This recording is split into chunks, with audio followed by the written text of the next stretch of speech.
있는 또 마음의 중심 하나님께 드리기를 원하오니 이 시간을 통해서 영광 받으시며 어디서 무엇을 하든지 간에 주님과 교제하고 또 인도하심 받아 나아가는 귀한 삶이 되게 하여 주옵소서. 말씀이 능력되게 하시고 그 살아있는 능력이 또 우리의 삶을 변화시켜 나아갈 수 있는 귀한 원동력 되게 하옵소서. 예수님의 이름으로 기도했습니다. 아멘.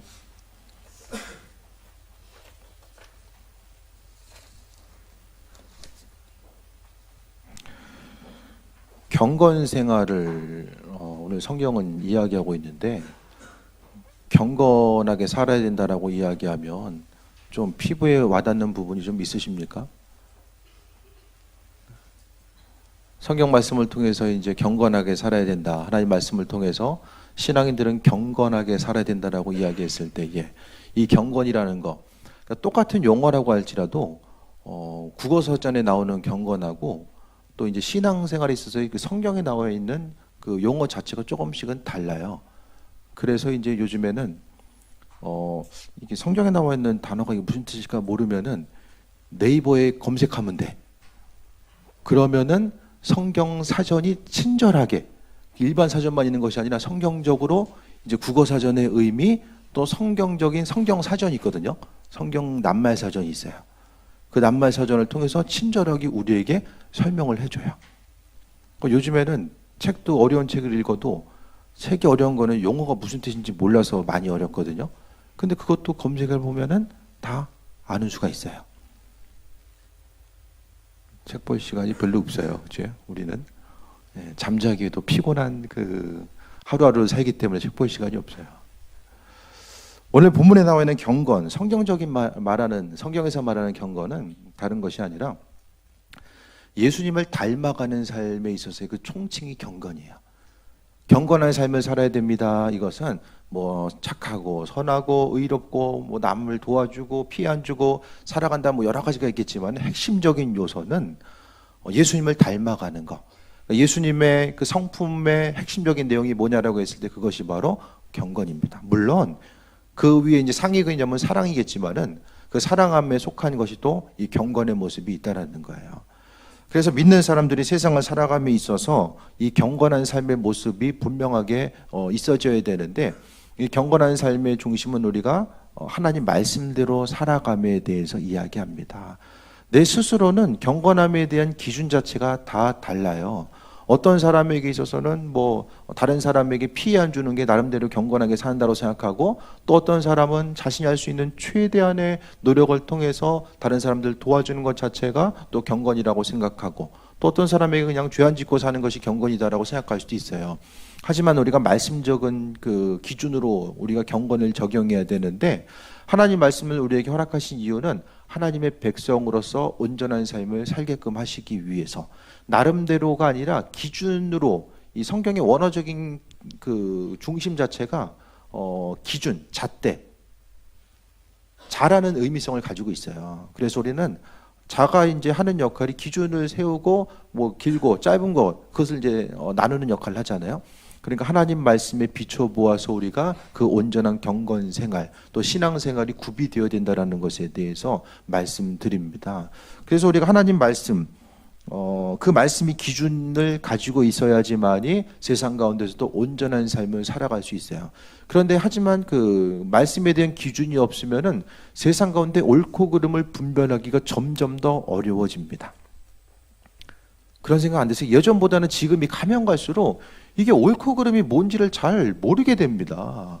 이전에는 옳고 그름이 분명했어요. 그런데 예전에 옳다라고 생각했던 이 많은 것들이 이제는 이게 정말로 옳은 걸까? 그른 걸까? 이 부분에 대해서 이제 생각을 좀 다시 한번 해보게 되죠. 제가 대표적으로 말씀드린 게, 예전에는 동성애를 말씀드렸잖아요. 이전에는 확고하게 이건 죄다라고 이야기했는데, 지금은 이것이 죄일까라는 생각들을 사람들이 많이 하게 됩니다. 여러 가지 가치관과 기준이 혼동되게 되고, 이 경건에 관한 그 내용 자체도 지금에 와서 많은 부분 이제 사람들로 하여금 혼란의 여지를 주는 것들이 많이 있다라는 거예요. 그러니까 이전에 당연시 여겼던 것들이 이전에는 어려움으로 다가오는 요소들이 또 많이 있음을 말씀하고 있습니다. 기준 자체가 왜 중요한가? 그것은 오늘 3절에 보면 누구든지 다른 교훈을 하며 바른 말 곧 우리 주 예수 그리스도의 말씀과 경건에 관한 교훈을 따르지 아니하면 그는 교만하여져서 아무것도 알지 못하고 변론과 언쟁을 좋아하는 자니 이로써 투기와 분쟁과 비방과 악한 생각을 한다라고 이야기합니다. 이게 무슨 말이냐면은 하나님 말씀에 대한 기준이 신명 가운데 없으니까 여기서 말하는 것은 이제 이단에 대해서 이제 핵심적으로 말씀하고 있어요.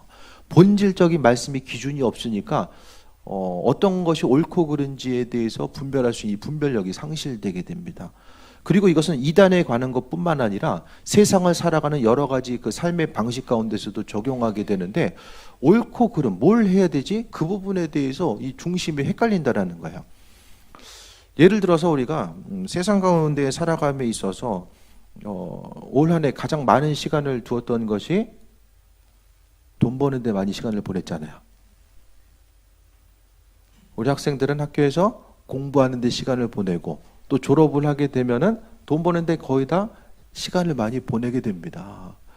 그 경제 활동을 하는 것에 대해서 한 번 더 생각해 볼 수 있게 되길 바라요. 많은 사람들이 스스로 생각하기 하나님 말씀의 기준이 없으면은 스스로 생각했던 그 경험과 그 가치관 또 스스로의 생각에 의해서 이제 옳고 그름을 판단하고 이제 살아가게 되는데 어떻게 하면 조금 더 돈을 많이 벌 수 있을까? 그 부분에 대해서 생각했을 때에 먼저는 돈 많이 벌기 위해서는 뭐가 있어야 돼요?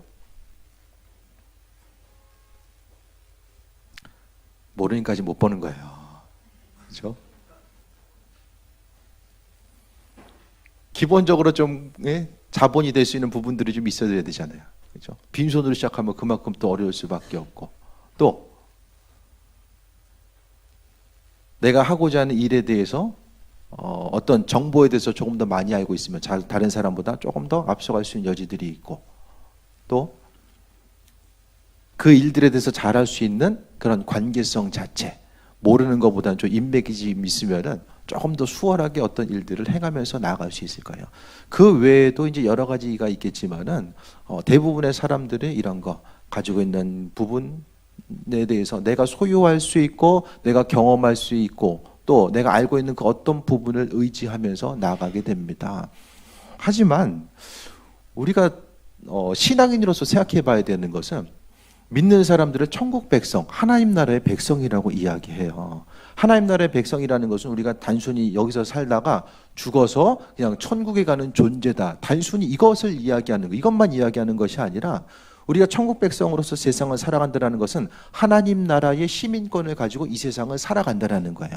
그러니까 우리에게 있어서 주어지는 축복의 원리 뿐만 아니라 삶을 살아가는 원리는 믿지 않는 사람들과는 확연하게 달라질 수밖에 없습니다. 믿는 사람들은 사주팔자랑 상관이 없어요.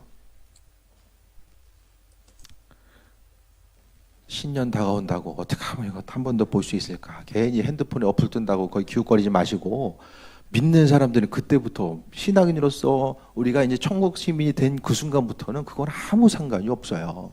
그것 때문에 오히려 더 얽매이게 됩니다. 우리는 하나님 나라의 백성으로서 삶을 살아가는 하나님의 원리가 있어요. 그러니까 세상 사람들은 세상 가치관 가운데서 이렇게 하면 성공할 수 있다라고 생각하는 그 가치관과 원리에 의해서 하루하루 노력하고 힘쓰죠. 하지만 우리 신앙인들은 하나님께서 만들어 놓으신 또 다른 법칙이 있다라는 것을 이야기하는 거예요. 그러니까 내가 세상에 적용되는 법칙이 아니라 하나님 나라에 적용되는 법칙에 의해서 살아가야 되는데 왜냐하면 하나님께서 그렇게 우리를 만들어 놓으셨기 때문에 너는 내가 지명해서 불렀고 너는 내 것이라고 말씀하셨어요. 그러니까 우리가 세상을 살아가면서 부족하고 힘든 여러 가지 부분들이 있겠지만은 더 한 가지 더 돌아보고 생각해보고 중심을 둬야 될 것은 하나님 나라의 법칙과 방법에 있다라는 거예요. 믿지 않는 사람들은 다른 교훈을 바라보고 또 스스로 생각하기에 옳다라고 생각하는 부분을 바라보면서 거기에 중심을 두며 살아갑니다. 하지만은 믿는 사람들이 믿지 않는 사람들과 똑같이 생활하고 더 거기에 중심을 두고 어떻게 하면 사람들과 더 연결될 수 있을까? 더 많은 부분을 내가 자본에 대해서 준비하고 또 어떻게 하면 조금 더 고급적인 지식을 내가 알 수 있을까? 거기에 몰입하다 보면 그 순간 내가 하나님의 백성인데 세상에 땅에 있는 사람으로서의 삶을 살아가다 보면은 본질을 잃어버리게 됩니다. 세상 가운데 우리 하나님께서 만들어 놓으신 그 법칙이 있잖아요. 그 법칙이 근거로 해서 살아가는 거, 하나님 나라의 방법이 있어요. 그것이 바로 성경 말씀을 통해서 주어지고 있습니다. 무엇보다도 하나님 살아가는 거, 이웃 살아가는 거. 그러니까 세상에서의 그 중심은 내가 잘 돼가지고, 내가 잘 돼서 내 가족이 잘 되고, 조금 더 나아가면은 일가 친척 정도만 조금 더 생각할 수 있는 그 여지예요. 거기서 더 넘어가나요? 하지만 하나님 나라의 법칙 자체는 하나님의 말씀대로 순종하고 그분의 말씀을 순종하는 거, 하나님에 대한 그 인도하심, 그분을 말씀대로 순종하고 그분을 높이는 것으로 인하여서 우리에게 축복을 신구약 전체를 통해서 말씀해 주셨어요. 말씀대로 살아가면 내가 축복해 줄게. 그것이 아니면은 또 다른 방향으로 나아갈 수밖에 없잖아요. 중요한 것은 내가 잘됨으로 인해서 하나님, 내가 다른 사람보다 더 잘 돼야 됩니다. 이것에 대해서 우리 기도 제목은 끝나는 것이 아니라 그것을 통해서 그 이후의 삶이 어떻게 되어질지를 분명히 가지고 있어줘야 돼요.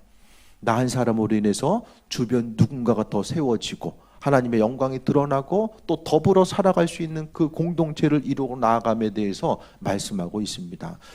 그러니까 준비해야 될 것은 우리가 성경은 도대체 우리의 삶을 어떻게 이야기하고 있나, 하나님 나라의 법칙, 삶을 살아가고 또 공부를 하던 또 사회생활을 함에 있어서 돈을 벌던 정말 내가 사람들과의 관계성 가운데서도 마찬가지로 하나님 나라의 백성으로서 삶을 살아가는 이 법칙 자체가 무엇인지에 대해서 분명하게 기억하면서 살아가야 됩니다. 그것이 바로 지혜로운 삶의 모습이에요. 성경에서 말하는 지혜는 하나님께서 허락하시는 것들을 이야기하는데, 그 지혜는 철저하게 하나님 말씀이 심령 가운데 있을 때에 그 심령 가운데 허락되신 그것을 통해서 온전한 지혜가 있게 됩니다. 사기당하는 사람은 못 배워서 사기당해요? 아니잖아요.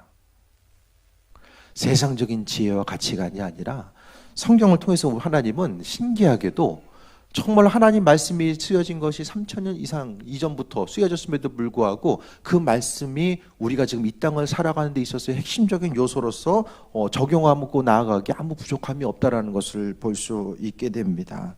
세상을 살아감에 있어서 올 한 해를 준비하고 내년을 또 계획함에 있어서 우리가 다른 사람들이 옳다라고 이야기하는 거, 이렇게 하면 좀 잘 된다더라, 또 그렇게 했으니까 안 되는 거야, 주변 사람들을 의식하고 생각하는 거, 그것도 물론 신경 써야 될 부분이 있겠지만 더 중심을 둬야 될 것은 내가 하나님 나라의 백성으로서의 그 법칙에 의해서 살아가는 것 자체가 더 중요하다는 거예요. 문제가 뭐냐면은 세상적인 방법을 통해서도 얼마든지 앞으로 나아갈 수 있어요. 믿지 않아도 잘 되는 사람들 많이 있잖아요. 근데 문제는 뭔가 결국에는 스스로의 언젠가 벽에 부딪힐 수밖에 없다라는 거예요. 그리고 세상에서 하나님의 인도하심 가운데 그 인도하심이 배제된 상태로 인하여서 우리가 생각했을 때 풍성한 것을 이루었을 때에 그 부분이 정말로 신앙인에게 있어서도 그 풍성한 것으로 다가오는 것인가? 경제적으로 봤을 때 지금 가장 예로 들기가 수월한 것이 이제 경제적인 얘기 때문에 지금 오늘 본문을 통해서 말씀드리는 거예요. 그 부분에 대해서 돌아봤을 때에 하나님 보시기에 우리의 삶의 모습 가운데서 우리나라에서 가장 부를 이룬 사람이 이제 이건희 회장이잖아요. 부러우십니까? 부러우세요? 세상적인 관점 가운데서는 좀 부러울 수 있어요. 부에 온전히 중심이 가 있으면 부러울 수 있겠지만은 정말 하나님 나라의 백성 가운데서 그는 세상 가운데 가장 부유한 사람이에요. 하지만 하나님 나라의 관점, 하나님 나라의 법칙에 보아서는 가장 가난한 사람이 또 그분일 수밖에 없다라는 거죠. 믿는 자로서 우리가 마음의 본질과 중심을 두고 살아가는 거, 하루하루를 살아가면 힘들고 어려움의 모습도 있겠지만은 내가 지금 누구지라는 생각 가운데서 하나님 나라의 백성으로서의 온전한 삶을 살아가는 거, 내 삶을 내가 지금 하루하루 살아감에 있어서 삶의 법칙 자체가 바로 그분께 두어야 됨을 말씀하고 있습니다. 6절 보겠습니다. 그러나 자족하는 마음이 있으면 경건은 큰 이익이 되느니라라고 합니다. 주님 닮아가는 삶을 살기 위해서, 예수님과 교제하고 동행하는 삶을 살기 위해서 자족하는 마음이 있어져야 됩니다. 날마다 부족하고 나는 왜 이것도 없고 저것도 없지? 사람마다 부족한 것이 있어요. 다들 부족한 것이 있어요. 없는 사람이 없어요. 다들 부족한 것이 있는데 문제는 그 부족한 것에 시선을 빼앗기면서 살아갈 것인가? 나는 왜 이렇게 부족하지? 그것만 바라볼 것인가? 아니면은 이미 하나님께서 내게 자족함에 대해서 허락하시고 은혜로 베풀어 주신 것에 대해서 중심을 두고 살아갈 것인가? 그것을 이야기합니다. 자족한 마음이 없으면 항상 부족한 것에 마음을 두다 보니까 마음에 여유가 없어요. 이 부족한 부분 어떻게 채울 수 있을까? 거기에 날마다 중심을 두다 보니까 삶에 있어서 기쁨과 평안함이 없고 계속해서 그 목표를 이루기 위해서 끊임없이 나아가는 것. 그 비슷한 예로서 제가 말씀드리는 게 그 외국에 보면 이제 우리나라엔 경마가 있지만 외국에는 개들 달리는 게 있잖아요. 예, 개 달리는 게 있어요. 개 전문 용어가 있을 텐데 어쨌든 그 땅 울리면 이제 개들이 막 누가 빨리 들어오느냐. 개들이 그냥 달리느냐 안 달리죠. 앞에다가 먹을 하나 다 걸어놔요. 그럼 트랙을 통해서 먹을 거가 먼저 움직여요. 먹이가. 그럼 열심히 뒤따라가요. 근데 문제는 죽으라고 달려도 그 먹이 먹을 수가 없어요. 끝까지 달린다라고 할지라도. 왜냐면은 개가 그것도 먹이가 멀리 가는 것도 아니에요. 개들이 달릴 수 있는 그것보다 눈에 보일 수 있고 또 접할 수 있고 이 정도는 좀 뛰면은 좀 잡을 수 있겠구나라고 생각하는 그 거리, 그 위치에서 계속해서 트랙을 도는 거죠. 죽으라고 달려요. 못 잡는다라는 거예요.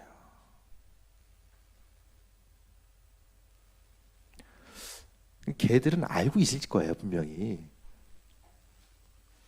못 잡는 것도 이것도 한두 번이겠죠. 근데 알 거예요. 그런 생각 안 해보세요? 매번 똑같은 데서 달리다 보면은 걔들이 영리하잖아요. 알잖아요. 그런데도 달려요. 왜? 옆에 달리니까 같이 달리는 거예요. 옆에 하고 있으니까 달리는 거예요. 사람도 마찬가지일 수 있다는 거예요. 날마다 부족해. 남아 보신 적 있으세요? 살면서 지금까지? 남는 적. 남아가지고 어떻게 할 줄을 모르겠다. 없잖아요. 날마다 부족하니까 그 부족한 걸 채워야 돼. 옆에 사람 뛰고 있으니까 왠지 나도 안 뛰면 이상한 것 같아. 그러니까 같이 뛰고 있어요. 간신히 하나 잡아서 채워놔요. 그럼 다음에 또 모자란 부분들이 또 보여요. 한 조각을 또 채워요. 또 채워요. 결국에는 채우다가 모르겠어요. 자녀들에게 좋은 거 물려줄 수 있을지는 모르겠지만은 우리 각자의 인생은 그거 채우다가 결국에는 삶이 마무리될 수밖에 없음에 대해서 말씀합니다. 그것이 바로 자족함이 없는 삶의 모습. 하지만은 경건은 큰 이익이 되는다라는 것은 내가 자족하는 마음을 가지고 주님 닮아가고자 했을 때 그분께서 허락하신 기쁨과 평안함과 만족감이 내 안에 있기 때문에 그 경건 자체가 큰 이익이 될 수밖에 없다라는 거예요. 예수님 닮아가는 것이 내 인생에 있어서 무슨 이익이 될까라는 생각을 할 수도 있어요. 주님께 헌신하고 주님께 나아가는 것이 내가 무슨 이익이 있을까? 그런 마음이 들 때도 있을 것입니다. 하지만 성경은 분명하게 경건은 큰 이익이 된다라고 말씀합니다. 7절에 우리가 세상에 아무것도 가지고 온 것이 없음에 또한 아무것도 가지고 가지 못하리니 우리가 먹을 것과 입을 것이 있는즉 족한 줄 알 것이니라 라고 합니다. 먹을 것과 입을 것에 대해서 올 한 해 하나님께서 허락해 주셨습니다. 그런데 그것을 넘어서서 올 한 해 먹을 것도 있는데 입을 것도 있는데 하나님 안 주셔가지고 불평한 것보다는 그 다른 문제들로 인해서 하나님 이것도 해주셔야 되는데 왜 안 해주세요? 그걸 이야기하잖아요. 하지만은 성경에 있어서의 그 감사함과 또 자족하는 마음의 그 기준 자체는 먹을 것과 입을 것이 있는 것. 이것이 정말로 문자적으로 먹을 것과 입을 것이 될 수도 있어요. 하지만 조금 더 나아가서 삶에 있어서의 기본적인 필요를 채워주시는 그분께 감사하는 삶의 모습을 이야기하고 있습니다. 이 땅을 살아감에 있어서 하루하루의 삶의 여정건 하나님 우리를 지키시고 인도해 주셨기 때문에 오늘 본문을 통해서 먹을 것과 입을 것이 있는지 삶에 있어서 기본적인 부분이 채워졌을 때에 다른 부분이 힘들고 때로는 기본적인 부분까지라도 내가 근심 걱정해야 되는 그 순간에 놓여있다라고 할지라도 성경 말씀은 자족함에 대해서 말씀하고 있습니다. 자족하라는 것이 꼭 이제 그 재정적인 것만 이야기하는 것이 아니라 사람들과의 관계성 가운데서도 자족하는 마음이 있어져야 돼요. 내 마음에 드는 사람이 있지만은 마음에 안 드는 사람도 있잖아요. 하지만은 그 사람 그대로를 내가 인정해주고 또 그 사람과의 관계성 가운데서 또 내가 더 많은 것을 더 새로운 것을 바라기보다는 서로 자족하는 가운데서 타협점을 찾아가는 것도 그 중요한 삶의 지혜가 된다는 것에 대해서 말씀드립니다.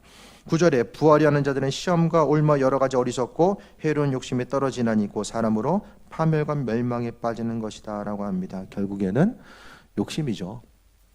사람이 죄 짓는 건 거의 욕심 때문에 죄져요. 주신 것에 만족하는 사람은 죄에 그만큼 덜 노출되게 됩니다. 하지만 어떻게 하면 더 가지려고 다질 수 있을까에 대해서 거기만 계속 바라보다 보면은 죄 앞에 자연스럽게 노출되게 됩니다. 그러니까 날마다 우리가 나는 죄의 문제와 날마다 싸워 이겨 나가야 되고 또 죄라는 것이 계속해서 내 삶의 정 가운데 드러나게 된다면은 그럼 내 삶을 돌아보면서 먼저 이 자족하는 마음 자체가 내 안에 있는가에 대해서 돌아볼 수 있게 되길 바랍니다.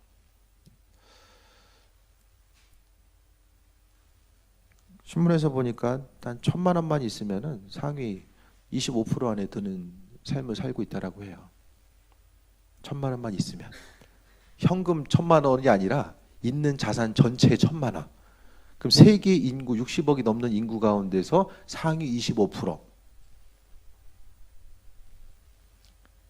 기쁘지 않으세요? 조금만 더 시야를 넓게 가시면은 정말로 힘들고 어렵게 산 이들이 많이 있다라는 거예요.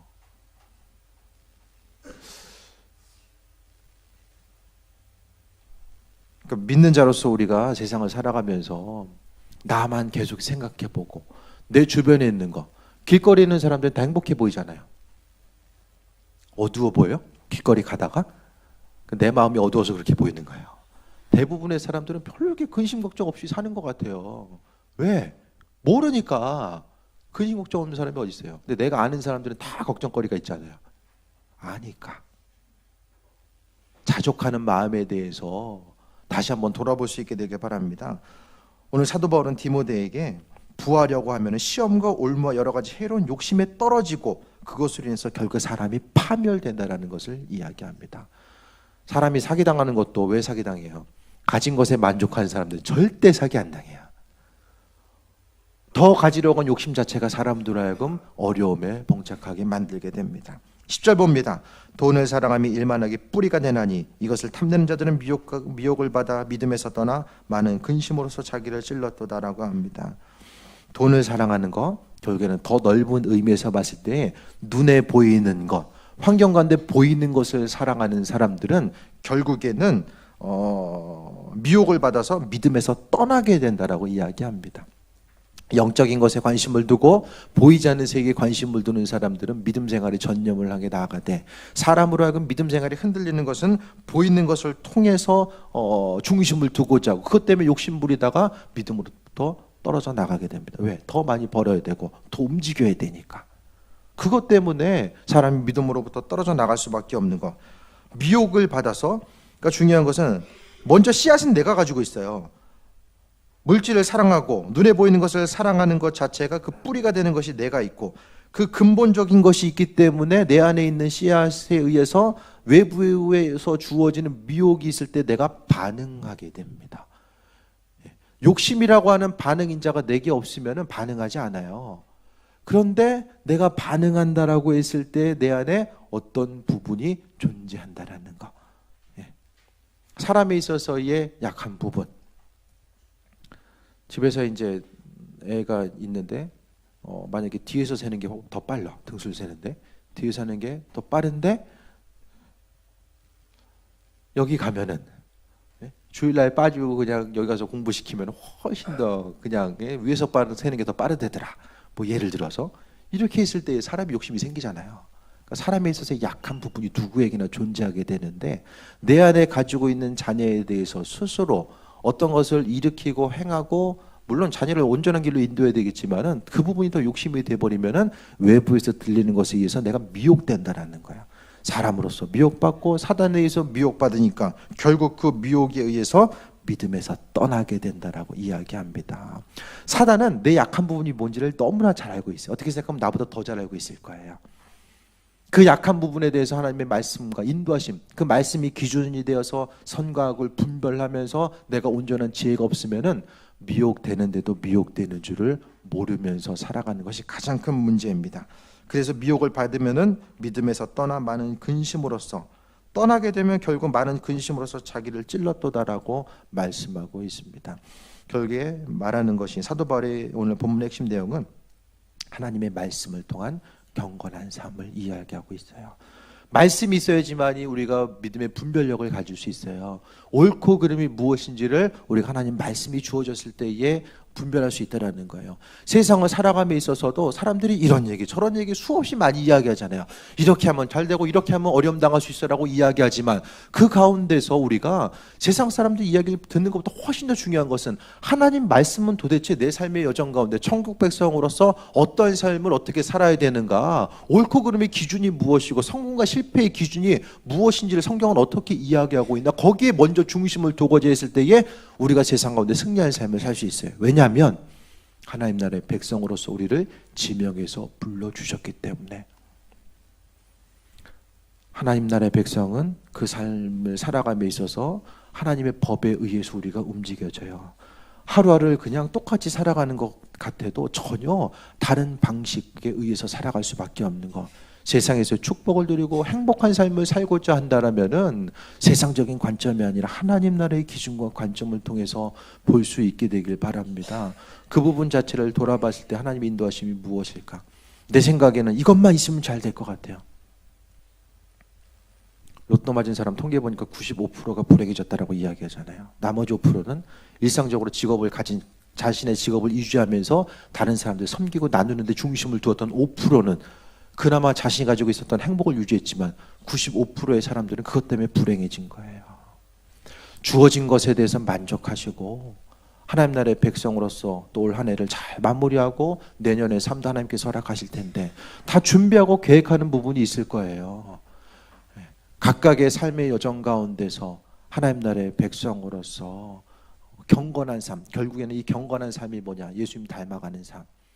세상 가운데 좀 부족한 점이 있고 어려움이 있다라고 할지라도 내가 주님 닮아가고자 했을 때에 경건의 삶을 잃어버리지 아니하고 살고자 했을 때 하나님께서 하나님의 법칙과 그분 말씀하신 그 은혜 가운데 살아가고자 하는 마음의 중심을 아시고 하나님 이끄신다라는 거예요. 내가 죽어라고 했을 때에 어느 정도의 성과를 이룰 수 있는 그 일들을 주께서 먼저 주인 되셔서 행하셨을 때에 훨씬 더 효율적이고 많은 일들을 이루어갈 수 있음에 대해서 돌아볼 수 있게 되길 바랍니다. 그것이 바로 믿음입니다. 그 믿음대로 살아간 이들, 기도로서 믿음대로 살아가려고 하는 이들에게는 마음이 기쁨과 하나님께서 행하실 것에 대한 기대함이 있어요. 그래서 현실의 삶에 있어서의 어려움이 조금 있어도 그 기대함 때문에 버티고 이겨나갈 수 있어요. 하지만 하나님의 인도하심과 그 신실함에 대해서 배제한 채 내가 어떤 일을 행하고 더 소유하고 더 누려야 되는데 거기 있다 보면은 눈에 보이는 한 가지 작은 일에 더 민감해집니다. 조금 잘 되면 기쁘고 조금 어려움이 있으면 이거 더 안 되는 거 아니야? 그렇게 하면서 인생이 쫓길 수밖에 없다라는 거예요.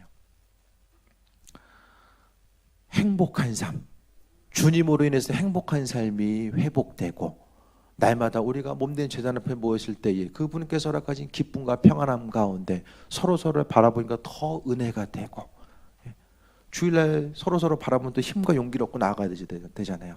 말씀 얻고 힘을 얻고 집에 가면서 흩어지면서 서로 인생의 은혜가, 얼굴이 은혜가 안 되면은 좀 뭔가 좀 심각하게 다시 돌아보게 되잖아요.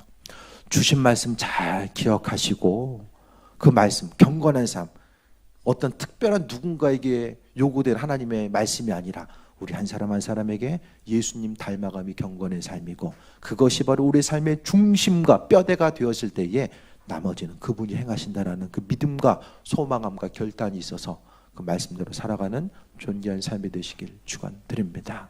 기도하겠습니다. 주님의 사랑에 감사드립니다. 몸된 제단 가운데 이끄시고 인도하셨습니다. 하나님 말씀이 또 우리의 가운데 또 생명되게 하시고 그 말씀을 통해서 하나님 이끄심 따라 나아가는 귀한 삶이 되길 원하오니 은혜로 임하여 주옵소서. 우리 한 사람 한 사람 믿음으로 승리하길 원하고 또 믿음으로 세임 얻길 원합니다.